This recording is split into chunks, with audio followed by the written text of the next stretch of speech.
an pen chet to a khaso ma te phei kha chuan akal ve tai tak the ni he tu na akum khat than ke na ve chuan atlan kwal a lo thlen lim phei chu delia te an oma an lo thlen lim phei chu an in lua te khulam a che pang reng sia helai an lon thlen chu an zau ve deuh nen a atlan kwal pok mày kham te khap mu nom kan ti ani mu nom kan ti a ro pui kan ti a pathian min hruai na vek ani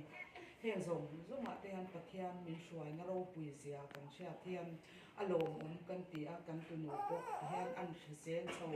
ve ze la ti hian dam takin pathian in voin ni theng ba de pum khat an hruai theng ti hi a ro pui ke ti chuti rualin apa hi aba de an ni ve le a apa po ahun tam tak ahun masate apian lin chote karne to a voin khet kum som thun chuang kum som thun pathum na i them mai pathianin an hruai chote hi aro pui kati chuti rualin ahun kal chho to hian no pangte ani chawa te le kha te an zir chawa pathian pal som hi adong ema